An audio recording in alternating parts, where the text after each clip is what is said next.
चंद्रयान-3 अब चांद से ज्यादा दूर नहीं, क्योंकि प्रपल्शन मॉड्यूल से अलग होकर चंद्रयान-3 का लैंडर मॉड्यूल आज चांद की ओर पहला कदम बढ़ाएगा। इसरो के अनुसार शुक्रवार यानी 18 अगस्त की शाम करीब 4 बजे इसकी डी बूस्टिंग प्लान की गई है।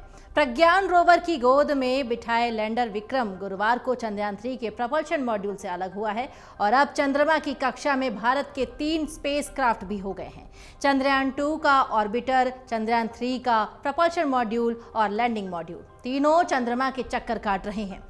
शुक्रवार को होने वाले डी बूस्टिंग मैन्यूवर के जरिए लैंडर विक्रम चांद के 30 किलोमीटर बाई 100 किलोमीटर ऑर्बिट में पहुंच जाएगा। इसके बाद स्पेसक्राफ्ट की स्पीड लगातार धीमी होती जाएगी और यह सीधे चांद की ओर बढ़ेगा।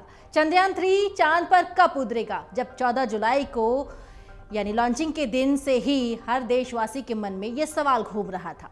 इंडियन स्पेस रिसर्च ऑर्गेनाइजेशन ने एक और उपलब्धि की जानकारी दे दी है। उसने बताया है कि चंद्रयान-3 का विक्रम लैंडर प्रपल्शन मॉड्यूल से अलग हो गया है। बहरहाल खास बात तो ये है कि सिर्फ चंद्रयान-3 ही नहीं जो चांद के आसपास भारत की मौजूदगी दर्ज करा रहा है। चंद्रयान-3 अकेला नहीं है, बल्कि भारत के 2 और यान हैं जो देश की मान को बढ़ा रहे हैं। 2023 में चंद्रयान-3 को चांद पर भेजने से पहले भारत ने 2019 में चंद्रयान-2 रवाना किया था। हालांकि उस दौरान चंद्रयान-2 को लैंडिंग और रोविंग में सफलता नहीं मिल पाई थी। इसके अलावा चंद्रयान-2 ऑर्बिटर भी चांद के आसपास मौजूद है। अब इन 3 यानों की मदद से भारत लगातार अंतरिक्ष की ओर मजबूती से अपने कदम बढ़ा रहा है। चंद्रयान-3 में प्रपल्शन मॉड्यूल, विक्रम नाम का लैंडर और रोवर मौजूद है, जो कि खास बात यह है कि पिछले यान की तरह इसमें ऑर्बिटर नहीं है। इसका प्रपल्शन मॉड्यूल संचार में अहम भूमिका निभाता है। दरअसल ये लैंडर के मैसेज को डिकोड करता है और उसे इसरो तक पहुंचाता है। इधर डॉक्टर विक्रम साराभाई के नाम पर लैंडर का नाम विक्रम रखा गया है और इसे चांद पर एक दिन काम करने के लिए तैयार किया गया है। खास बात यह है कि ये पृथ्वी के 14 दिनों के बराबर है और ये पूरी प्रक्रिया के दौरान लैंडर भी अपने काम को पूरा करेगा और सॉफ्ट लैंडिंग की ओर बढ़ेगा। 23 अगस्त तक चंद्रयान-3 लैंडिंग तक क्या क्या करेगा, क्या क्या प्रोसेस है 23 अगस्त तक, अब वो जान लीजिए। इसरो ने शुक्रवार को बताया है कि चंद्रयान-3 के लैंडर का डी बूस्टिंग मैन्यूवर प्लान किया गया है शुक्रवार को ही, यानी 18 अगस्त को 4 बजे। इसके जरिए विक्रम को उस कक्षा में पहुंचाएगा जहां से चांद का सबसे करीबी पॉइंट है, जो कि 30 किलोमीटर दूर है, और सबसे बाहरी पॉइंट है अपोलोन, जो कि 100 किलोमीटर दूर है।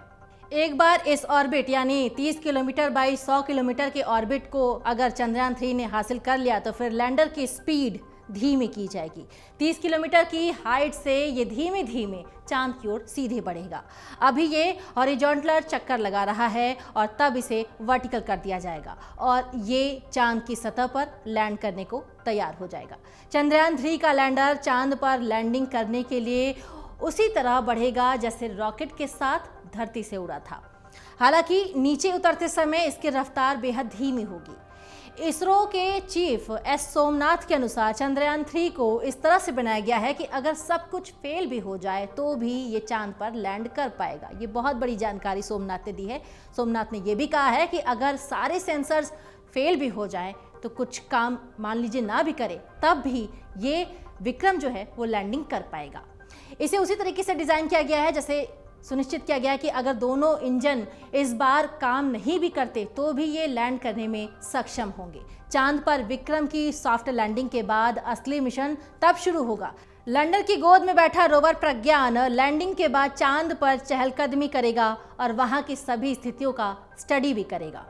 चांद की सतह पर उतरने के बाद प्रज्ञान वहां खूब घूमेगा, मिट्टी से लेकर हर तरह के सैंपल्स कलेक्ट करेगा। चांद पर प्रज्ञान की ये मूवमेंट जो है वो मून वॉक इतिहास में दर्ज होगी और भारत दुनिया का चौथा देश बनेगा जिसने चांद पर लैंडिंग की होगी, वो भी दक्षिणी ध्रुव पर।